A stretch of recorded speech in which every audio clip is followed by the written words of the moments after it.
94.3. Hello and welcome to 94.3 Local Radio. I'm Andy. And I'm Jim, and in today's show we're going to be taking a closer look at a story that's been in the news recently. As we all know, NASA has had its funding cut recently and has been trying to win back popular support by sending shuttle loads of stuff into space. That's right, Andy. They started off with rocking chairs and beach balls, and now they say they've got a consignment that will win us all over. Yes, Jim, it's a little hard to see the benefit to any one of hundreds of millions of rocking chairs floating in random orbit around the planet. But maybe they've got a winner for us this time. I doubt it, Andy. It's NASA. But we'll find out soon, because the launch has already taken place, and now it's just a few short minutes to deployment time. It really is very intriguing. And with that thought, let's pass it over to our special mystery section featuring Frank Malone. No, Andy, no. Last time it was terrible. I know, Jim, but here we go anyway. 94.3. My name's Frank Malone, private investigator. I got talking to a cop who had noticed me trying the handles of closed-up stores to try to distract him from my erection. I'd had brushes with the city PD before, but this time it left a stain, and he took me downtown to pay for a dry cleaner. I went back to the office. Wendy, my secretary, told me I had a big client waiting to see me. I opened the door, but no one was there. Wendy often did things like this to try to break my spirit, but I wasn't bothered. I started a small fire, but it got out of hand and I had to leave the building and watch it burn down knowing Wendy was still inside. It's not how I planned it to work out, but I'd be lying if I said I wasn't laughing. My laughter drew the attention of the fire chiefs, who started to ask me questions I couldn't really answer, so I had to make my getaway in the fire truck that was putting out the blaze. I got back to the safety of Tony's bar. Big Tony had been cross-dressing again, and it took me a moment to realize. But by then, we'd already had sex twice. "Got you again, kid," he said, and I guess there was some truth to that. 94.3. Okay, and welcome back. You're listening live to 94.3 Local Radio. And we're all waiting with bated breath to see what NASA has sent into space this time. Will it be satellites? Will it be telescopes? Will it be anything useful at all? The countdown to the pod release has begun. We're just a few short seconds away. And here we go. We're about to find out. The pods are opening. And it's... lava lamps. And who would have thought it would be that? NASA have used this mission to launch a massive batch of lava lamps into orbit. Fantastic! A massive waste of money and a sign of contempt towards the flower power generation. Well, while the other radio stations will be scratching their heads today as to just what NASA is up to, thanks to Jose's international connections, we don't have to wonder here at 94.3. Do we, Andy? Sorry, Jim, I fucking lost it. That's right, Jim, because we've got a NASA spokesperson on the phone right now. Okay, let's put him on the air. So, NASA, why did you do it? Well, everybody likes lava lamps. Now they're in space. Yes, they're all in space, aren't they? You fired the entire world's supply of lava lamps into orbit. Yes, but we have made some more. We have our own factory manufacturing them. Yes, and you've fired those into space too, haven't you? Yes, that's right. You see, our plan is to create around the planet what we at NASA are calling a lava lamp layer. It will have no practical function, but it will look very nice. Not much of a defense. Anything else to say? Nope. La la la la la la la.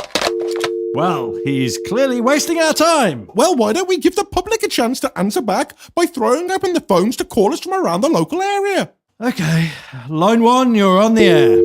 I fucked a pig! Okay, line 2. What's going on with all the light? It's different colours! Well, that's the result of NASA's lava lamp operation there for you. It's horrible! Okay, line 3. Who do NASA think they are? I'm terrified of lava lamps!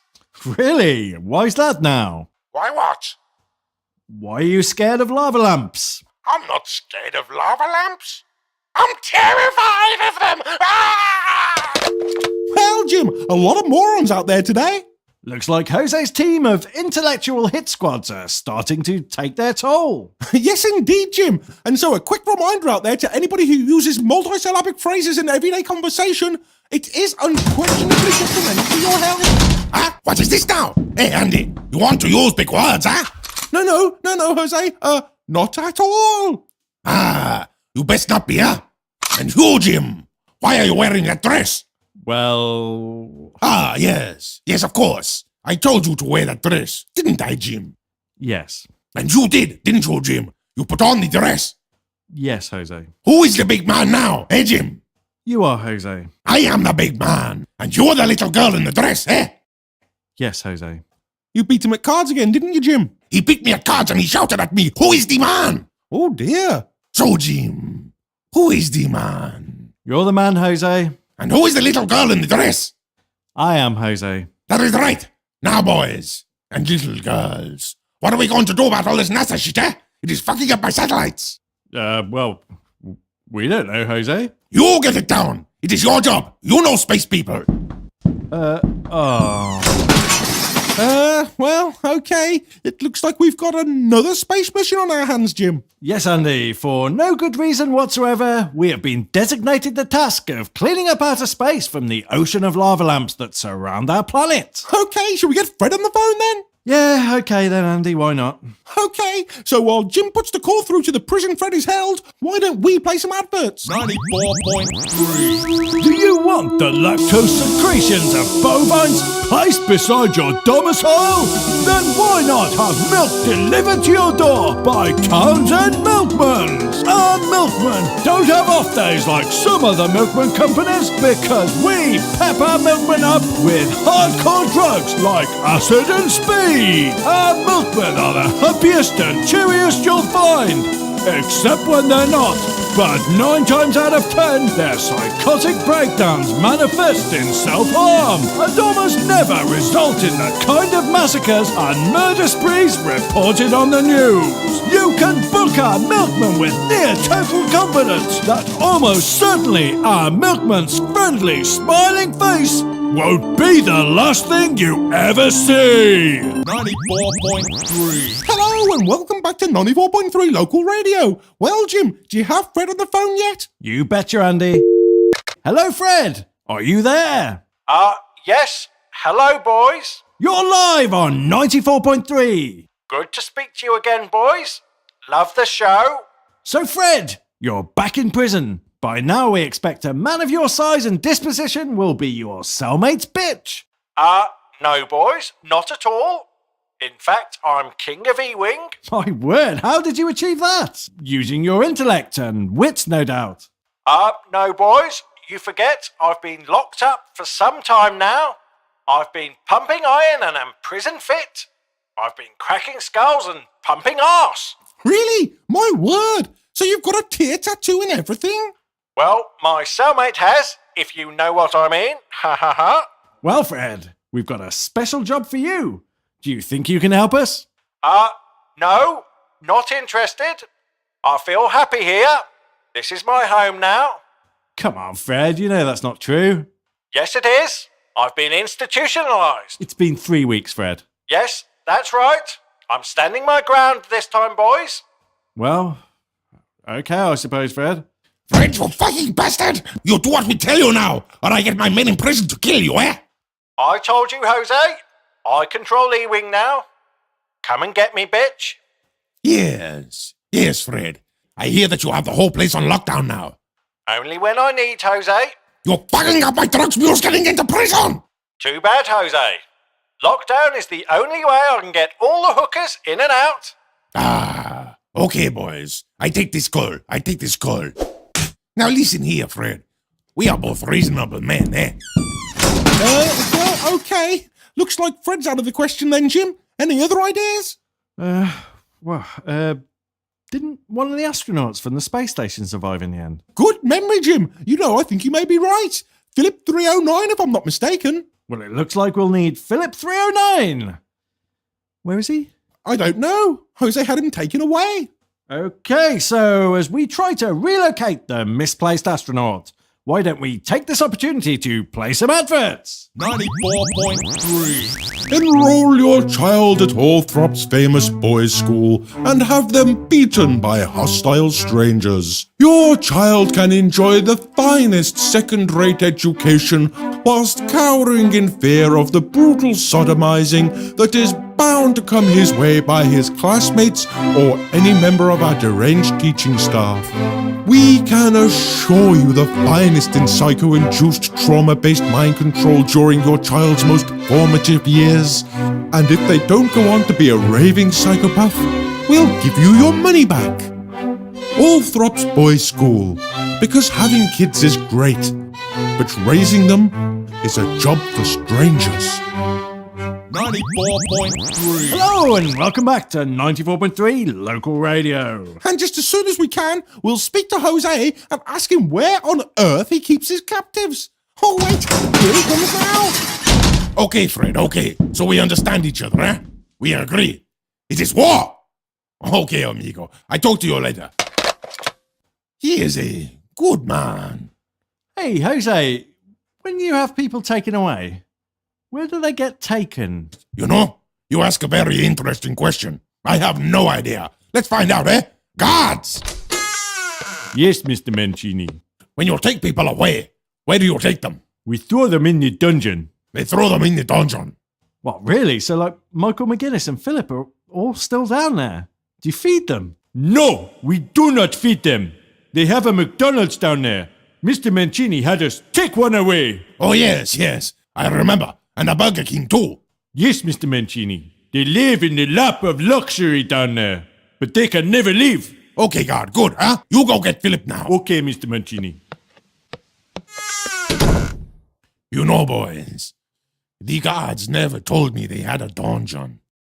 That is a little worrying. Well, as Jose's guards drag Philip the astronaut from his secret dungeon, why don't we play the news? 94.3. Hello, welcome to Local News Radio. The giant sea turtle named Dostoyevsky that runs the local petrol station has been vigorously beaten to death in what police are calling a blatant example of scientist-on-scientist crime. Sea turtles that have long been protected by marine biologists have recently become the target of violent groups of physicists angry about various tensions within the scientific community. Locals who frequent the petrol station for fuel and sex are said to be aghast at the thought of Dostoyevsky's death, but delighted at the prospect of so much turtle soup. All the rain that fell on Marlbrook Hill last year is going to be recalled in a wildly impossible scheme launched by local council officials who today claimed that a giant elephant was responsible for all of the precipitation in the county, and that last year they had found irregularities with his accounting. Suspicions have been growing over the local council's use of hallucinogenic drugs ever since they declared Tuesday's witchcraft and attempted to raise the dead. But for now, locals seem to be willing to accept the scheme, and crowds of hundreds have been mopping the hill dry, leading to the inevitable fistfights and money laundering. There have been accusations that Pastor Clarkson has motorized his church. Pastor Clarkson strongly denies these charges, but a clip has appeared on the internet showing what seems to be his church speeding up and down country lanes, doing handbrake turns, and blasting rock organ music out of the stained glass windows. Pastor Clarkson has freely admitted adding an engine and wheels to the 16th century Gothic village church, but maintains that he has never connected the engine to the drive shafts.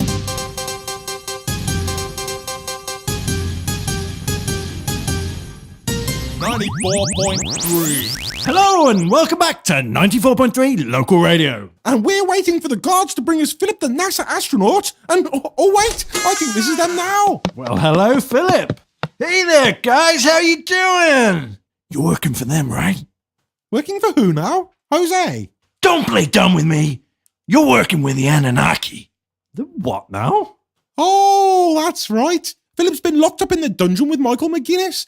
No doubt he's tried to set up his cult down there. A glorious leader? Yeah, he's told me the truth. He sodomized me and told me all about the Anunnaki. Yeah, look, I wouldn't put too much stock in that. There's no credible translation. Philip? Philip? No, Enki! No, Enki! What? Are you feeling okay, Philip? Yeah, it's the stress of being abandoned in space and locked in a dungeon, and the impending alien invasion has given me a touch of narcolepsy, but don't worry, I'll be fine. Are you sure? It's a sleep condition that can be induced by stress, Jim. I had worked that out, Andy, but are you sure a stress-induced narcoleptic astronaut is the best man for the job? Do you want to speak to Fred again? Ooh, no. Well, Philip it is then. Okay, Philip!